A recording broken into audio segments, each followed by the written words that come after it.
Hey everyone, and welcome to a VK Northern video. So I'm going to be going over some of the things that I liked about Sim Update 5, which I'm going to be calling pros, and I'm going to be going over some of the things that I did not like about Sim Update 5, which is going to be the cons. Now, this is one of the first real VK Northern videos, so I'm hoping everything works out just fine, and it's going to be a great channel with a great future ahead of it. But anyways, I'm going to go ahead and just get right into it. So the first thing I'm going to look at that is a pro, in my opinion, is the Xbox release of this simulator.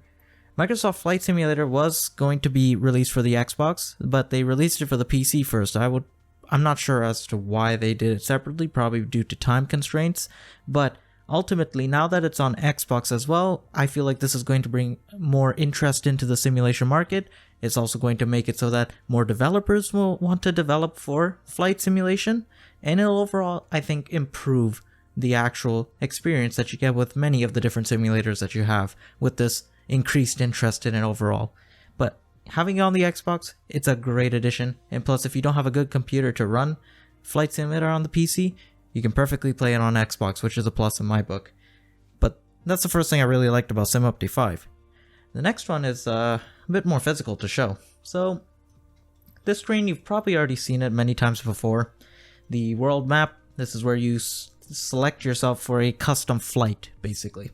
But, the good thing about this, before, if I just quickly go into more here and open filters, and I go into blend, before, what the original simulator would do when you zoomed in really close is it did this. It made everything gray, and you couldn't really see that much. You couldn't really determine where things were, like cities, for example. It was hard to determine that. You could put coordinates in here, but sometimes that also becomes difficult to do as well.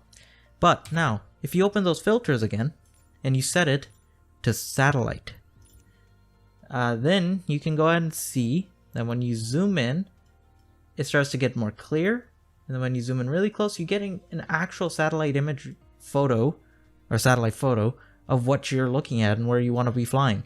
This is going to be so useful for players that just want to find a location and take a look at it in the sim, because there are a lot of great looking locations in the simulator. This is definitely a plus in my book, and I think it was a very welcomed addition. Like you can see, this is a Buffalo Lake. This is a airport, well, it's a seaport. That's what it should be called. But it is a very interesting place, but it could have been hard to find with the IFR blend type map. So this is a very welcome addition. There is one weird oddity I found with this. If you zoom into somewhere where there's lighting because of the zoomed out view in the middle of the night, it does not disappear. So you end up seeing this over what should be satellite imagery. Now, of course, you could fix this easily by just moving the time here like that, and then there you go, you can see it. But I feel like they should at least do something to maybe disable the lighting so that when you're trying to look at an area that's in nighttime, because you use live conditions, it's much easier to see overall. But anyways, that's kind of very difficult to see in that, but overall, welcomed addition. I really do like it. They've also added some new aircraft to the sim as well. So if I just go back here and go to the profile and my hangar, I can go ahead and select the aircraft by changing aircraft. Now the first ones, I'm going to be going based off the Deluxe, Premium Deluxe Edition, but I'll show you which ones you get in the Premium Deluxe and which one you get in the base game. So the Cessna 172s are always here from the base game. This one was not, this is Premium Deluxe, but this one was the G1000 variant. But now what they've done is they added a float variant of the 172. So this is in the base game. And it's really nice that they have this, because I really do like the fact that you're able to take certain planes and land them on the water instead of having to land on a runway, for example. It's more variety, it makes it more unique. Now, of course, what we're still missing is gliders and helicopters, but I feel like Asobo will get those in at some point. They have done a great job already with these planes that they've added. So that was the first one. Did not mean to leave that. They also added a ski variant.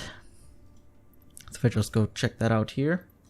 So yeah, they've added the ski variant, which will let you land in areas that don't have a dedicated runway that is in the snow, or like in very heavy snow, packed snow kind of conditions.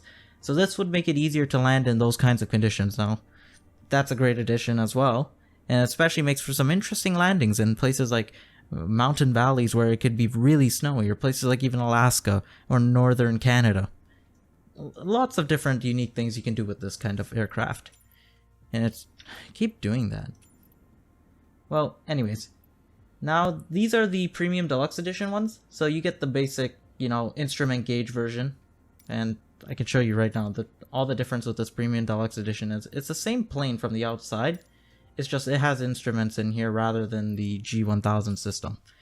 So anyways, next up there is the, if I can find it here, yep, the Shock Ultra. So they've added skis as well and floats to these. So as you can see, float versions here.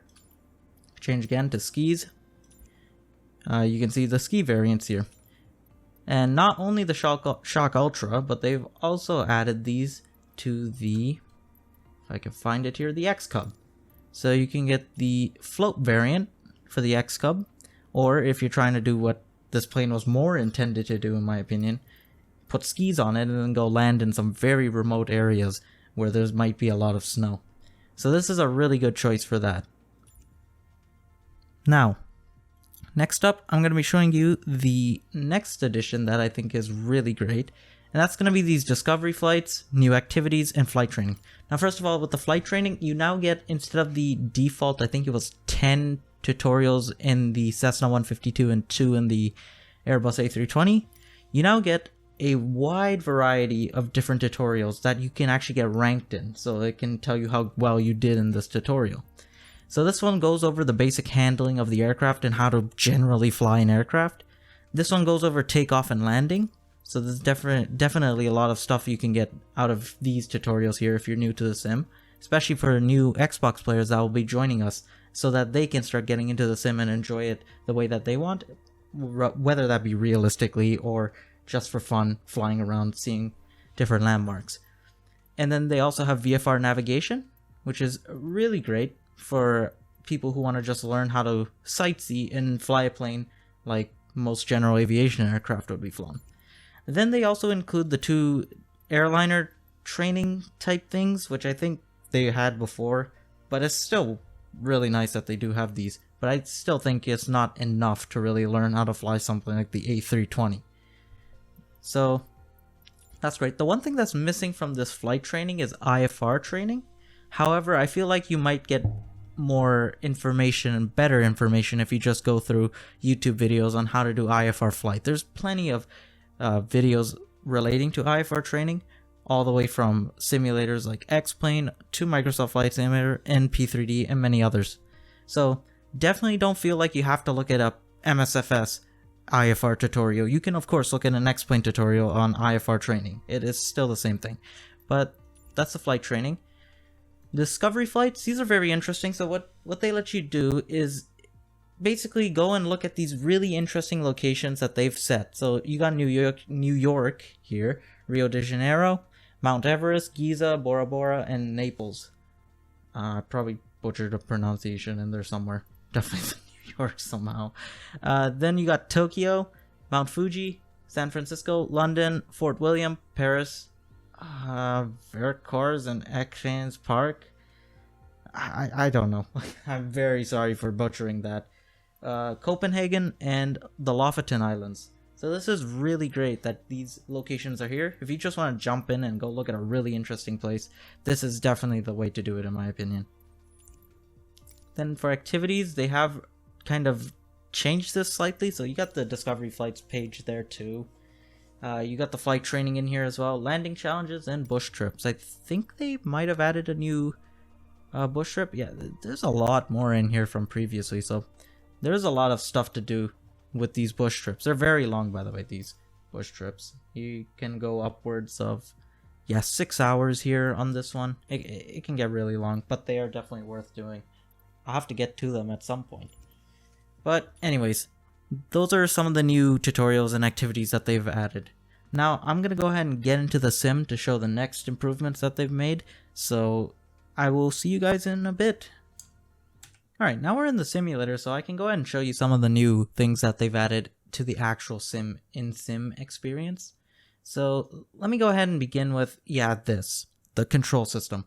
Now, I have very mixed opinions about this one. First of all, I'll go over what I really didn't like about this. It's this. This highlighting thing is really annoying. I really feel like this is something that you should be able to turn on and off.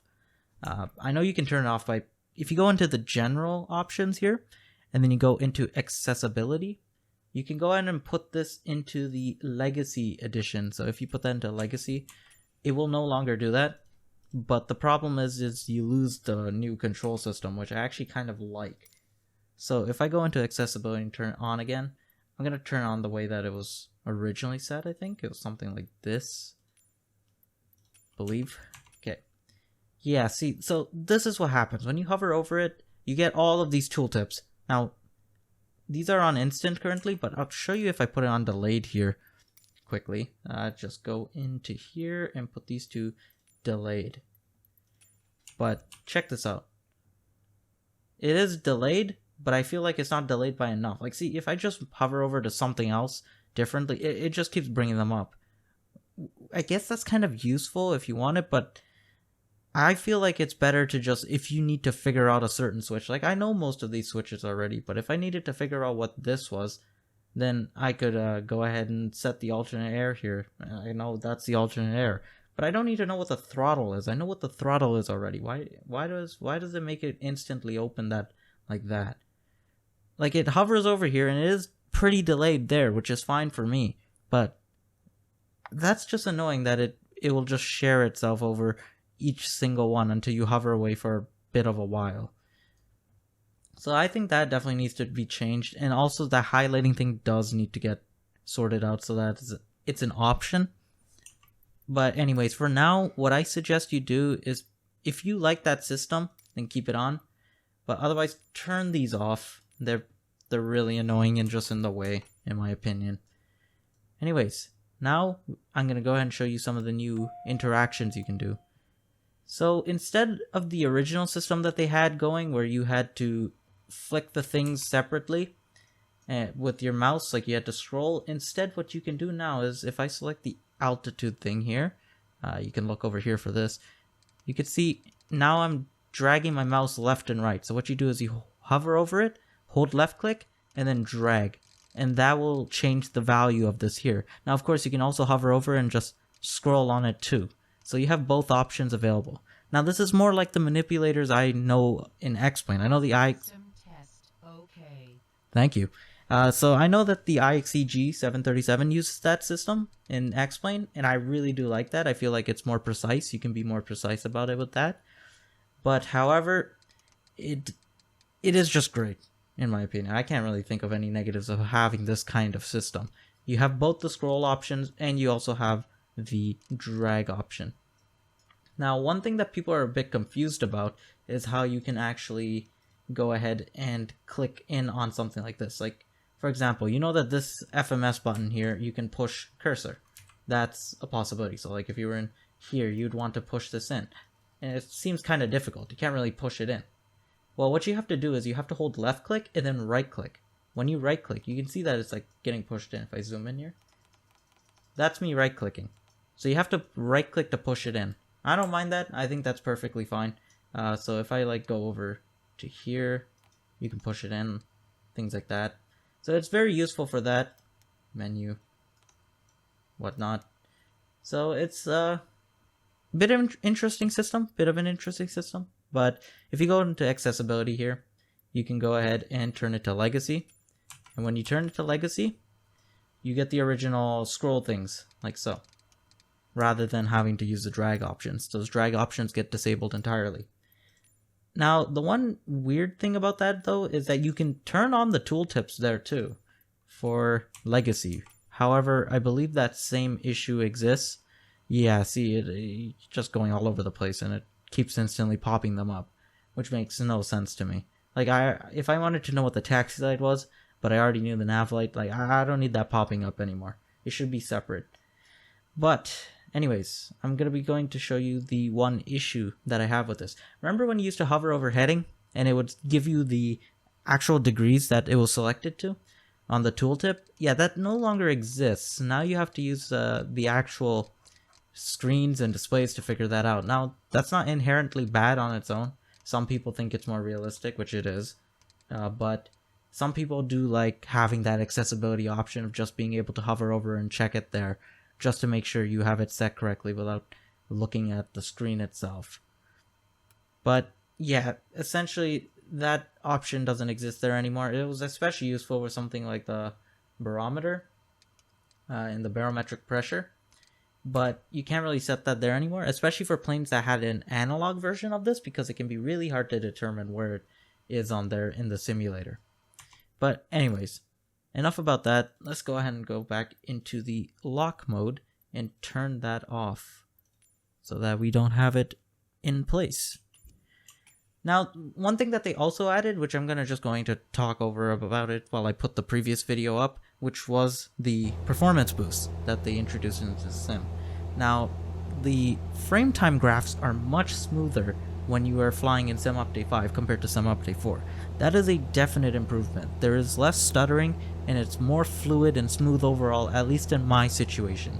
I know that some people have been having issues with Sim Update 5, where they've been getting worse performance actually, and worse GPU utilization, but you can see from the clip that I'm going to show up now, which is the Cessna Longitude, you can see that the GPU utilization in Sim Update 5 is definitely at 100%, or close to it at least, compared to Sim Update 4 where it was like hovering between 50 to 80% most of the time, mainly due to CPU limitations and bottlenecking. But what they've essentially done is they moved all of the glass cockpit calculations to a separate thread instead, so that on your CPU, an entire separate thread will be doing all those calculations rather than using up the CPU resources that the simulator had for other things, which is going to improve the overall experience for you as well. The one other thing that I wanted to say that was a pro is that Asobo did release a very quick hotfix. They did manage to do this in, I think, 2 days. They uploaded it on July 29th and had it distributed out. Now, the issue that they had with the hotfix, though, is that a lot of the bugs and fixes that they said they had fixed in the hotfix did not actually get fixed. One of them was the altitude issue. Like, if you went up to 14,000 feet and above, the overall temperature up there was much higher than what it should be. It's like the thermal pause just came down to 14,000 feet rather than being where it should belong, all the way up in the upper atmosphere. So, there's some thunder somewhere. Looks kind of clear for thunder. But yeah, the temperature issue, I've still been having that even after the update, which is kind of iffy. It doesn't make the flying jets any easier than it should already be. So I definitely think that that needs to be fixed, along with a multitude of other things like unplugging and replugging stuff back in. We'll just lock up the sim for a moment, like quite a long while, and then it will start going in on itself again. And there's also many people who have been experiencing crashes to desktop or CTDs, even after the hotfix, where they have mentioned that they fixed those issues. But then again, a lot of the updates that they've provided for Microsoft Flight Simulator, that is Asobo Studios, there have been issues when they've came out and then they were fixed later on. So these are things that we're just going to have to wait upon. Asobo has been doing a really great job, but there are some quality control issues that need to be sorted out with overall. But I think it's great that they got the hot fixes going and that they're getting them ready and getting them going as fast as they can. Hopefully we can get the simulator back to a state that it could be playable without crashes to desktop and whatnot. Alright, so now I've loaded up the simulator over in Edinburgh, Scotland, so that I can show you some of the issues in this specific area, but also just some general issues that you'll experience all over the place. So first I'm going to go ahead and show you my graphics options for this first one. So I have these set to the settings that they are in right now. Most of them are ultra or high, with some of them off. One of them is on medium. These are on 200. These ones are quite important. So anyways, when you go into here, seems like the engine just decided to die. That's fine. So what I want to demonstrate here is if I'm looking straight down over here, and I look to the right, you notice that back there? That was popping. There it is again, popping. There's a lot of popping in that's present in the simulator currently.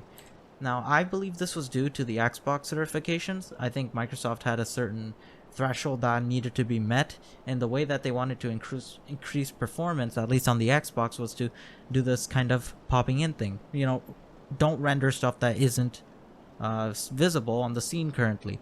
If your camera's not looking at a certain place, don't render it. Now that's perfectly fine, and honestly that's a great way of saving on performance and making sure that you get the best possible performance in the sim. But it's too aggressive here. Like, you can see it changing before your eyes, and it's really distracting, and it also causes performance hitches. Like, if I show you over here, I'm currently at a 0.1% low of 0 FPS, which is really bad. Let me just wipe that now. If you just go ahead and turn the sim, you can see this frame time graph. It's going all over the place, which is not good. That pop-in is causing serious amounts of stutter when you turn the camera around, which is not something that you would be wanting in your simulator. There's also the issue of the missing autogen in certain areas. Now, this is a prime example of it. These are all houses and buildings. These are all buildings here. But for some reason, if I even go into the drone camera here to show you better, yeah, also the speed thing on the drone camera is not working for me. Oh, there we go. Yeah, see, it's really slow when I set it to 100%, but if I set it to anything below 100, oh, then it works. So I think that might be a UI issue. But if you go over here, these are all quite literally flat. These houses are all flat. That does not look good. Like, definitely does not look good. Before Sim Update 5, this area was populated with a bunch of buildings and whatnot that represented housing and all other various buildings here. But now, it's just all flat. Like, some areas are perfectly fine, but this area is broken. Just entirely broken on the autogen, which is kind of... It's a little issue. Like, honestly, you probably wouldn't personally care about this specific area not being rendered in, unless there was some big VFR navigation marker here or something that you needed to use, like a landmark. But honestly, I think it's kind of appalling that this was working in Sim Update 4, but it wasn't working in Sim Update 5. But I have faith that Asobo can fix this issue, and hopefully we can get back on PC to a level that was very good for what the graphics were. But anyways, that was one of the other issues here. I've already gone over the annoying tooltips and whatnot. Crashes to desktop, I've gone over that a little bit, but people have been flying the sim just normally. There's a lot of examples available online where the sim was just broken and just crashes. Let me just get this engine started again. But there's been cases where people would crash to desktop when they were landing, etc. So there still are quite a few issues to deal with there overall. But essentially, yeah, it's kind of an oddity currently, and it needs a lot of fixing before we can consider this a completed sim, or even like a functional one right now, because those crashes to desktop cannot be present. You don't want to be crashing in the middle of one of your flights. Next up, we're going to go over some of the incompatibilities with certain add-ons. Now, imagine you're an add-on developer and you're developing for Microsoft Flight Simulator, and all of a sudden a new update comes out. Now you need to prepare for that update, and you make a patch for it and make sure everything's functional and working correctly. But then all of a sudden the update comes out and it's some different update altogether, and your add-on is broken. It cannot be used in the sim. That does not look good for you as an add-on developer. So it's something that Asobo needs to fix, right? But it's not Asobo as well. It's also the developer who has to put in work at the same time. For example, the Fly-by-Wire team just recently had to pull the A32NX from the Microsoft Marketplace because it was broken, and there were a lot of broken elements to it. And that would have just led to a review bomb on the Marketplace for the A32NX. So they had to pull it from the Microsoft Marketplace and have to fix it. And you have to get it through the Fly-by-Wire installer currently, which is kind of appalling as well. It's like, they already had this ready to go for the update, and then it's just broken altogether when it comes out. So there's definitely a lot of things going on with the developer and Asobo Studio communication there, and I think that something needs to be worked out there so that add-ons can start working again. Like, I know for the PMDG DC6, the automated flight engineer, or whatever they really call it there, he kind of broke when he was trying to turn on the GPS system inside of the plane when doing the before start stuff. That thing was just spinning and spinning and spinning. It was like if you took this and it just kept doing this. That's all it was doing the entire time.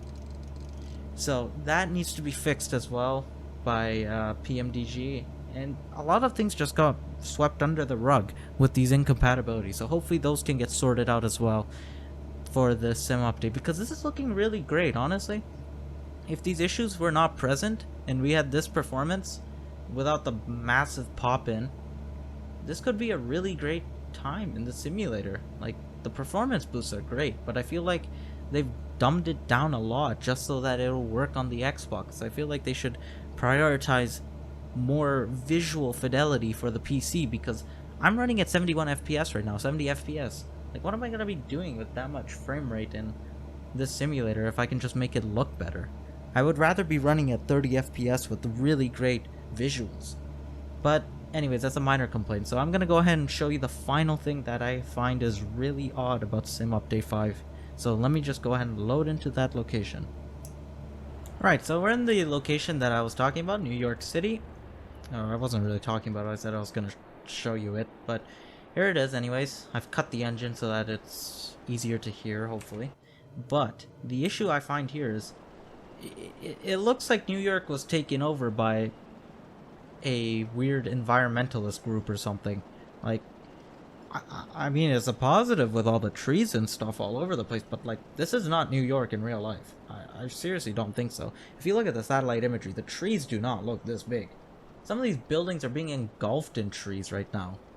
Like, this is the only area I've noticed so far this issue is being present in, with these huge trees all over the place. But I know they did something about the tree draw distance, like trees would be drawn much further now due to some thing with the latitude, I believe. I'm not the one to ask about that kind of stuff, but it was in one of the developer Q&As where they talked about how they fixed this issue.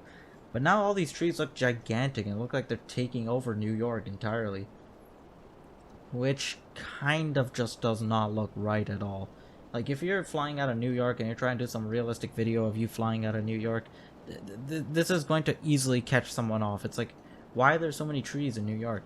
Like, I can go ahead and show you some further areas here. Like, if you look over here, this place is looking like it's engulfed in trees.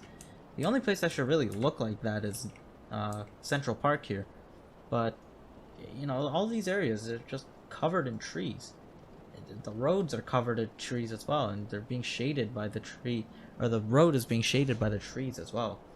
So that's something that I think Asobo needs to look into as well for the scenery. But there's a lot of different things that need to be fixed about Sim Update 5. It's been a really mixed opinion about Sim Update 5. Some people have been getting great performance and they're really liking the sim the way it is.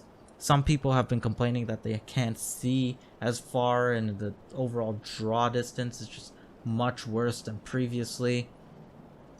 It's just been an overall mess currently in this whole flight simulation thing for FS 2020, and just overall systems having different results altogether. The installation process, many people have been crashing on that as well, even without anything in the community folder, so there have been issues with that as well. And there's just overall a lot of... What? Here's up for Waterland. Yeah, that's fine. But there have just been a lot of issues overall with Sim Update 5. So I'm gonna go ahead and end this off with a kind of landing in the water. Take the autopilot away. Yeah. Put the engine back on. There we go. So yeah, essentially this sim update has been kind of messy. There's a lot of things that need to be fixed. A lot of different things that need to be looked at. One of the benefits here though is that the trim wheel is no longer this weird exponential thing where it would be really tiny movements if you were just kind of touching it like this. And then like if you were to go for a long trim, it'd start going much faster. This is more realistic and akin to how the trim would actually work, where it's just linear. Like, you can also see the button over here on the left side of the stick, or the yoke, is moving now too. So it's more like an electric trim. It's akin to an electric trim. Now some people like that, some people don't like it. Some people say in certain planes it's very touchy, very imprecise. But in other aircraft, like the Piper, for example, I've been flying the Piper Turbo Aero just to see if that's been functioning as well. It has been working pretty well in there for me overall. It's much more accurate to trim in that kind of situation. It's kind of hard to see the water, where the water's gonna just meet. Anyways, we'll be fine. But yeah, overall there have been some issues that need to be dealt with, and once those issues have been fixed, I think we're gonna have a really great experience in Sim Update 5. This sim has a bright future ahead of it. I really don't want to see it falter. I want to see this sim gradually get better and better, and then have one of the best simulation experiences you can get. Currently, right now, I feel that Microsoft Flight Simulator is the best for VR type situations, where you want to be flying VR because, or not VR, VFR, I mean. If you want to be flying VFR flights, you're gonna have a much easier time in this than something like X-Plane or P3D, mainly because of the landmarks and the photogrammetry and the satellite imagery that's available on the land. Much easier to navigate. IFR still needs some serious work, like the G1000. I'm using the G1000 NXI currently, by the way. This one does not have airway support either. None of the G1000 systems have airway support, which is really odd because it does actually have airway support. But I think Working Title is working into getting that fixed and working. It's a funny pun. But yeah, hopefully those get fixed and we'll have a great simulator. So anyways, let's get this water landing in. I'm not really great at these. I don't want to touch down too violently. Okay, there we go. And then just let the water do its drag work. Oh yeah, there's also these wakes.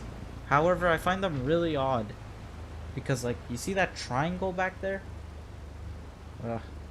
I don't know, that triangle looks really off. I don't know if that's realistic or something. It doesn't look realistic because it looks like it's having problems with anti-aliasing.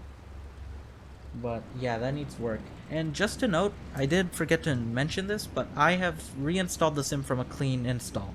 This is no longer from a updated sim, but just a clean install of the simulator. So a lot of these issues are still present even if you clean up and reinstall the entire simulator up again. I do have a few add-ons, but they're just aircraft stuff, and this pushback one, which is very useful. It's called Toolbar Pushback by Ambitious Pilots. It's really great.